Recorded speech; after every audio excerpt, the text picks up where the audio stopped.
Hi hello ಎಲ್ರಿಗೂ ನಮಸ್ಕಾರ. ನಾನಿವತ್ತು ಬ್ರಿಂಜಾಲಿಂದ ಮಾಡುವಂಥ ವಾಂಗಿಬಾತ್ ರೆಸಿಪಿನ ತೋರಿಸ್ತಾ ಇದ್ದೀನಿ. ನೋಡಿ, ಮೊದಲಿಗೆ ಒಂದು ಉದ್ದನ ಒಂದು ಬದನೆಕಾಯಿನ ಈ ಥರ ಹೆಚ್ಚಿಟ್ಕೊಂಡಿದ್ದೀನಿ ಮೀಡಿಯಮ್ ಸೈಜಿನಲ್ಲಿ.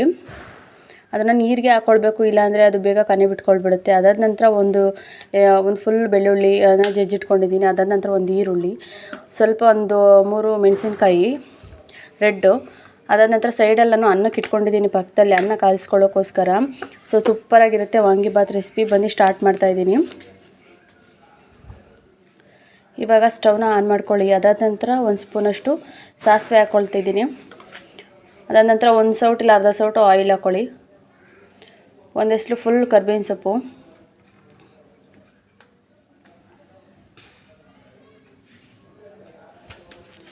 ಇವಾಗ ಬೆಳ್ಳುಳ್ಳಿ ಹಾಕ್ಕೊಳ್ತಾ ಇದ್ದೀನಿ. ಬೆಳ್ಳುಳ್ಳಿ ಫುಲ್ ಹಸಿ ವಾಸನೆ ಹೋಗೋವರೆಗೂ ಹುರ್ಕೊಳ್ಬೇಕು. ಒಂದು ಫುಲ್ ಮೆಣಸಿಕಾಯಿನ ಚಿಕ್ಕದಾಗಿ ಹೆಚ್ಚಿಟ್ಕೊಂಡಿದ್ದೀನಿ, ಒಣಮೆಣಸಿಕಾಯಿ.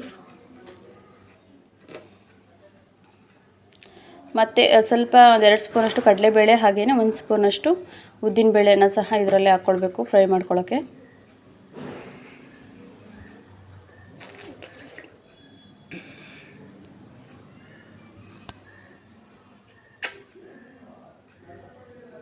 ಈ ಥರ ನಿಧಾನವಾಗಿ ಫ್ರೈ ಮಾಡ್ಕೊಳ್ತಾನೆ ಇರಬೇಕು, ಏಕೆಂದರೆ ಅದು ಬೇಗ ಅಂಟ್ಕೊಂಡು ಬಿಡುತ್ತೆ ಉದ್ದಿನಬೇಳೆ ಆಗಿರೋದ್ರಿಂದ.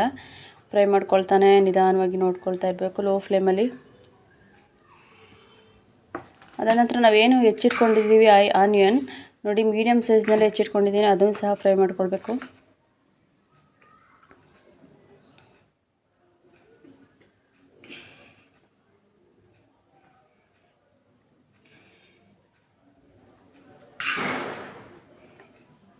ಅದಾದ ನಂತರ 1 ಇಲ್ಲ 1.5 ಟೊಮೊಟೊ ನಾನು ಮೀಡಿಯಮ್ ಸೈಜಲ್ಲಿ ಅಥವಾ ಚಿಕ್ಕ ಸೈಜಲ್ಲಿ ಹೆಚ್ಚಿಟ್ಕೊಂಡಿದ್ದೆ, ಅದನ್ನು ಹಾಕ್ತಾಯಿದ್ದೀನಿ. ಅದನ್ನು ಚೆನ್ನಾಗಿ ಆಯಿಲಲ್ಲಿ ಫ್ರೈ ಮಾಡ್ಕೊಳ್ಬೇಕು. ನೋಡಿ, ಈ ಥರ ಬ್ರೌನಿಷ್ ಕಲರ್ ಸ್ವಲ್ಪ ಆಗ್ತಾಯಿದೆ. ಸೊ ಅದೇ ಟೈಮಲ್ಲಿ ನಾವು ಏನು ಬದನೆಕಾಯಿನ ಹೆಚ್ಚಿಟ್ಕೊಂಡಿದ್ದೀವಿ ಅದನ್ನು ಹಾಕ್ಕೊಳ್ತಾ ಇದ್ದೀವಿ.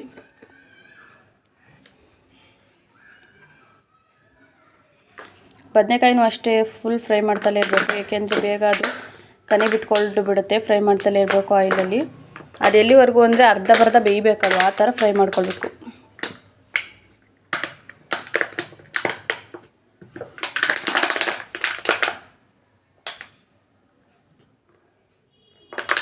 ನೋಡಿ, ಹೀಗೆ ಫ್ರೈ ಮಾಡ್ಕೊಂಡ ನಂತರ ನಾವು ಇದಕ್ಕೇ ಉಪ್ಪು ಹಾಕ್ಕೊಳ್ಬೇಕು. ಉಪ್ಪು ಹಾಕೊಳ್ಳೋದ್ರಿಂದ ಇದ್ರ ಟೇಸ್ಟ್ ಕೂಡ ಜಾಸ್ತಿ ಆಗುತ್ತೆ, ಹಾಗೆಯೇ ಬೇಗ ಕುಕ್ಕಿಂಗ್ ಕೂಡ ಆಗೋಕ್ಕೆ ಸ್ಟಾರ್ಟ್ ಆಗುತ್ತೆ.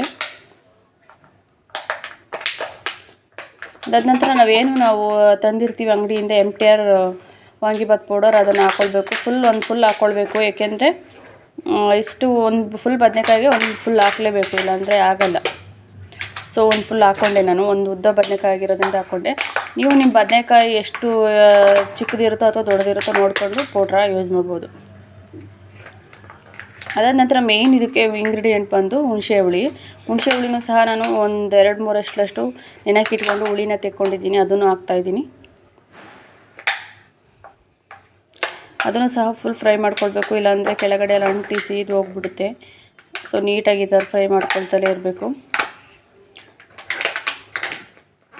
ಇದು ಆಫೀಸ್ಗೆ ತಗೊಂಡೋಗೋಕ್ಕೆ ಎಲ್ಲ ಸೂಪರ್ ರೆಸಿಪಿ ಅಂತ ಹೇಳ್ಬೋದು. ವಾಂಗಿಬಾತ್ ಇನ್ಸ್ಟಂಟ್ ಬೇಗ ಆಗುವಂಥ ರೆಸಿಪಿ.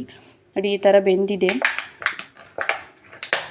ಇನ್ನೂ ಸ್ವಲ್ಪ ಬೇಯಬೇಕು. ನೋಡಿ, ಬೇಯಿಸ್ತಲೇ ಇರಬೇಕು. ಅದು ಫುಲ್ ಬದನೆಕಾಯಿ ಹೆಂಗೆ ಅಂದರೆ ಸಿಪ್ಪೆ ತೆಕ್ಕೊಳ್ಬೇಕು, ಆ ಥರ ಬೇಯಿಸ್ಕೊಳ್ಬೇಕು, ಇಲ್ಲಾಂದರೆ ತಿನ್ನೋಕ್ಕಾಗಲ್ಲ. ಸೊ ಟೇಸ್ಟ್ ಕೂಡ ಚೆನ್ನಾಗಿರಲ್ಲ ಅಷ್ಟಾಗಿ. ಸೊ ಫುಲ್ ಬೇಯಿಸ್ಕೊಂಡೆ. ಅದಾದ ನಂತರ ನೋಡಿ, ಪಕ್ಕದಲ್ಲಿ ನಾನು ಅನ್ನಕ್ಕಿಟ್ಟಿದ್ದೆ, ಅನ್ನ ಕೂಡ ರೆಡಿ ಆಗ್ತಾಯಿದೆ. ನೋಡಿ, ಈ ಥರ ಬೆಂದಿದೆ.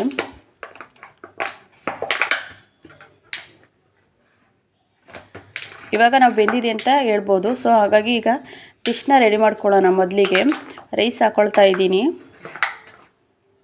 ನೀವು ಸಹ ಮನೆಯಲ್ಲಿ ಎಲ್ಲರೂ ಟ್ರೈ ಮಾಡಿ, ಇದೇ ಥರ ಸೂಪರಾಗಿ ಸಿಂಪಲ್ಲಾಗಿ ಮಾಡ್ಕೊಳ್ಬೋದು. ಬೆಳಿಗ್ಗೆ ಲಂಚ್ ಬಾಕ್ಸ್ಗೆ ಮಕ್ಕಳಿಗೂ ಸಹ ಇಷ್ಟ ಆಗುತ್ತೆ, ಮತ್ತು ದೊಡ್ಡವ್ರಿಗೆ ಕೆಲಸಕ್ಕೆ ಹೋಗೋರಿಗೆ ಎಲ್ರಿಗೂ ಇಷ್ಟ ಆಗುತ್ತೆ. ಅದು ರೈಸ್ ಹಾಕ್ಕೊಂಡ ನಂತರ ನಾವು ಬಿಸಿ ಅನ್ನಕ್ಕೆ ಗೊಜ್ಜಾಗೂ ಸಹ ಹಾಕ್ಕೊಳ್ಬೋದು, ಇಲ್ಲಾಂದರೆ ಗೊಜ್ಜಲ್ಲಿ ಅನ್ನ ಕೂಡ ಫ್ರೈ ಮಾಡಿಕೊಂಡು ಅದನ್ನು ಕೂಡ ಸರ್ವ್ ಮಾಡ್ಬೋದು. ಹಾಗೆಯೇ ನಮ್ಮ ಚಾನಲ್ನ ಇನ್ನೂ ಯಾರ್ಯಾರು ಸಬ್ಸ್ಕ್ರೈಬ್ ಮಾಡ್ಕೊಳ್ಳಿಲ್ಲ, ಬೇಗನೆ ಸಬ್ಸ್ಕ್ರೈಬ್ ಮಾಡ್ಕೊಳ್ಳಿ. ಹಾಗೆಯೇ ಕಮೆಂಟ್ ಮಾಡಿ, ಲೈಕ್ ಮಾಡಿ, ಶೇರ್ ಮಾಡಿ. Thank you all friends.